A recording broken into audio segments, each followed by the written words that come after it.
Hey guys, welcome back to the channel McNallie Money, your home of all things stock, investment, and personal finance related. In today's video, I'm happy to welcome back Paul Ghezzi to the channel. He's the CEO of Kontrol Technologies. We picked up coverage on this company a few weeks ago as they began their Bitcoin journey. He's now come out with another big press release today stating they've added an additional $2 million worth of Bitcoin to balance sheet along with a repurchase program. Now, before we get into all that, please take a second, smash the like button, you guys. Big help to myself and the channel. If you're not already subscribed, McNallie Money, feel free to join and let me know in the comment section below if you've heard of Kontrol Technologies before, if you're currently holding shares, and what you think about their newly adopted Bitcoin strategy. Now, with that being said, let's get into today's video.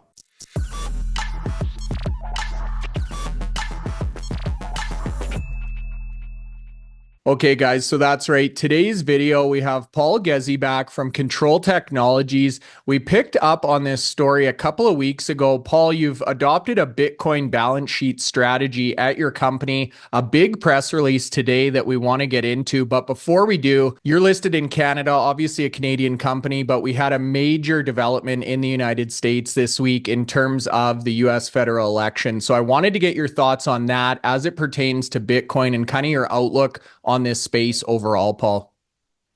Sure. So thanks for having me back. As I was doing my research into Bitcoin over the past few years, to me, it's apolitical over the long term. And, by long term, I don't mean, in the market, every long term is like a week, right? Let's be honest about that. But when I think about the economy long term, you've got these really troubling forces of government deficits that aren't ending, right? And they're extreme. You've got government debt loads, which are extreme. And if you look at really the long term, Bitcoin is really this elegant digital solution. And some people call it digital gold. I buy into that, but it's a bit more than that. And when I look at the long term, I don't think it really matters on politics. However, in the immediate short term of a Trump win, there's only one candidate that was looking to put Bitcoin on the government balance sheet, and that was Trump. So I think what the market did is really react to that, and that's a short term, and maybe it accelerates the adoption because then it becomes game theory. If one government is going to do it, how many other governments have to do it? So I think really long term it doesn't matter, but short term for sure it has an impact because he was out there saying this is what I'm going to do.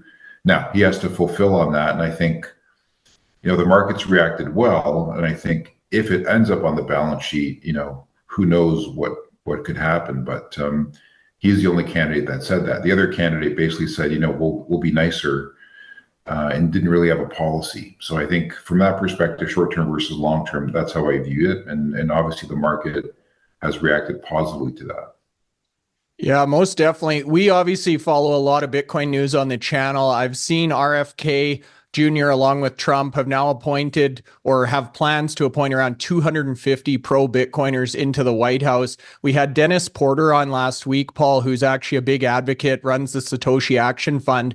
So they're big into lobbying and policymaking in the United States. And he said exactly that game theory statement that they've already had a number of state treasuries, CFOs, the Florida CFO reach out wanting to put Bitcoin on the state balance sheet. So I definitely think you're onto something here. Now, speaking of Bitcoin on balance sheet, we had you on last week. We talked about this initial $1 million buy. Now, at that time, last month, your company was trading in the 17, 18 cent range. They're up about 10 cents since then. I think trading hands at 27.5 cents today. So obviously the market is very favorable towards this move. Bitcoin seems to be a real hot topic right now. We wanted to talk through this next step in the Bitcoin strategy with Kontrol Technologies. Sure. So if you think about us, we're a micro cap, and some people say nano cap, depends on, what side of the border you're on. And we're an interesting company in that, we're a micro cap with right now about, I'd say 12 million of cash, right? We're almost trading at cash value, which is really interesting. We do have an operating business. And we've sold a couple businesses, and we're really working hard to transform the business. The businesses that we sold, we did really well with, and we had a substantial premium, and that built up our cash, paid down our debt. So we have no debt, we're generating interest, we have cash. and we're not getting really much value for the operating business, which is about 8 to 10 million of revenue, and it'll be profitable next year because we're in this transition period. And now we've got Bitcoin. So if I look at the three things that we have, you've got Bitcoin on the balance sheet, so there's some optionality there. You've got cash on the balance sheet, and you got an operating business. And all together, we're still trading around cash value. So, when I think about that, markets will do what they do. So to your point, I think when people understand what we're doing and they start looking into the future instead of the past, that's when people will start to understand that the company's potential. So my view on the Bitcoin is, again, the market treats everything as short-term reactionary. My view is longer term, let's think of all these forces that are acting against, the best interest of a currency, which is never-ending printing, never-ending deficits. And like, who's going to stop that? Which politician is going to balance the budget and curb that? And I think at some point, what will happen is the market will dictate discipline into that. And so I think now you've got that backdrop with a very favorable, as you mentioned, policy stance in the US. And really, RFK gave a very elegant speech on Bitcoin, way better than Trump, in my view, where he laid out the thesis for it and the fact that the government should be buying all the Bitcoin mined in the US. That was pretty amazing, right? That's a US solution. So if we get to that level, now you're looking at Bitcoin as a form of currency, right? Now, I'm not an expert in this, but these are kind of the macro forces that are driving this adoption.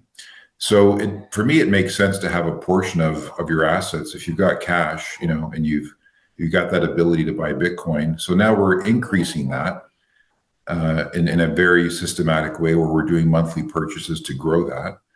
So I think when you're looking at Kontrol, you've got cash, you've got growing purchases of Bitcoin, you've got an operating business, and you put all that together, and we're still trading at just over cash value in the business. So it's a really interesting time, and I think part of that is, microcaps just don't.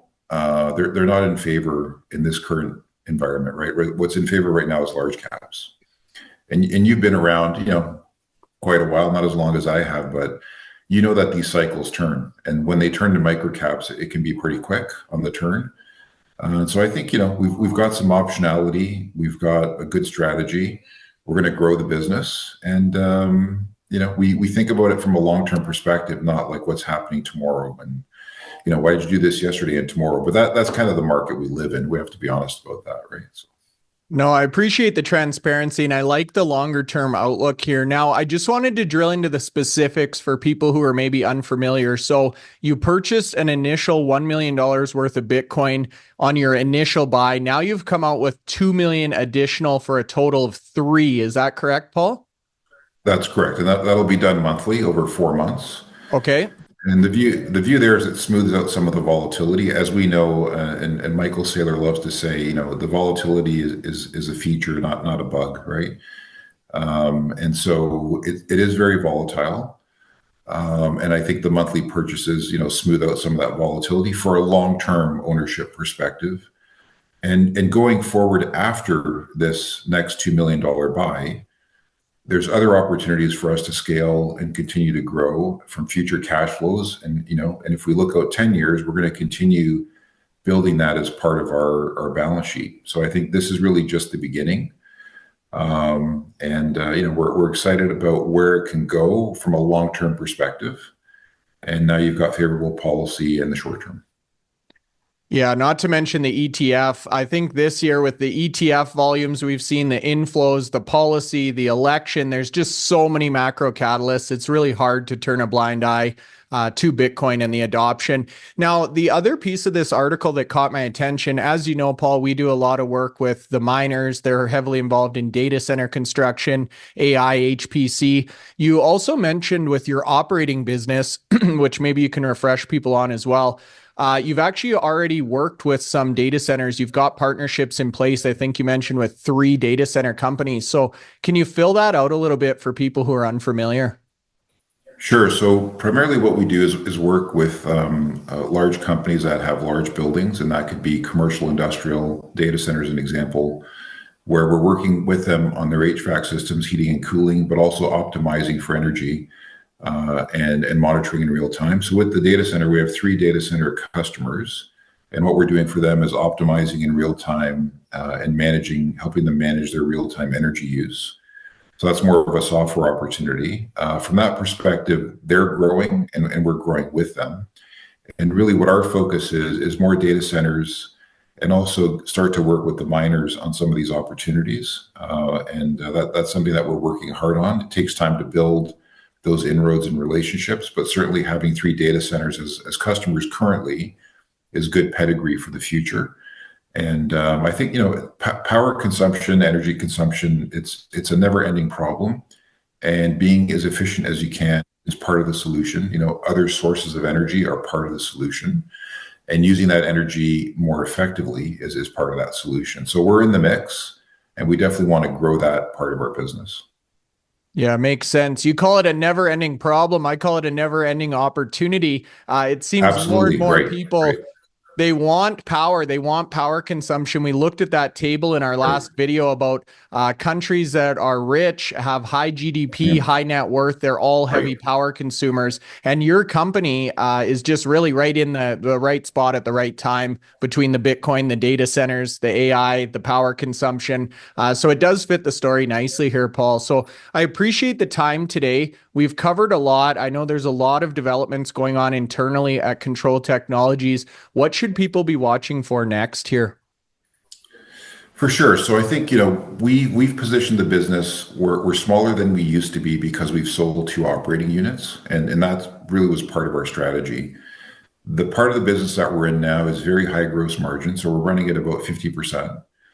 We're smaller than we used to be. We're going to be turn profitable next year through growth and a couple of acquisitions that we're working on. But the idea for us really is to stay on the service side, which is very sticky, very high gross margin. Revenues are a little lower, but your margins are better, and really shy away from the very large projects where you can get caught with margin issues or cost or complexity. So I think from that perspective, small and growing, sticky revenues, cash on the balance sheet, and now adding Bitcoin on the balance sheet. So you've got a microcap that I think is quite unique in the market, and people should take a look at. Yeah, very interesting opportunity. You guys, if you're still watching, I'd be curious to hear your thoughts in the comment section below, specifically if you've heard of Kontrol Technologies before, if you're holding shares, and what you think about this Bitcoin strategy that Paul and team have adopted. Feel free to smash the like button, subscribe to the channel, and we'll see you back here tomorrow.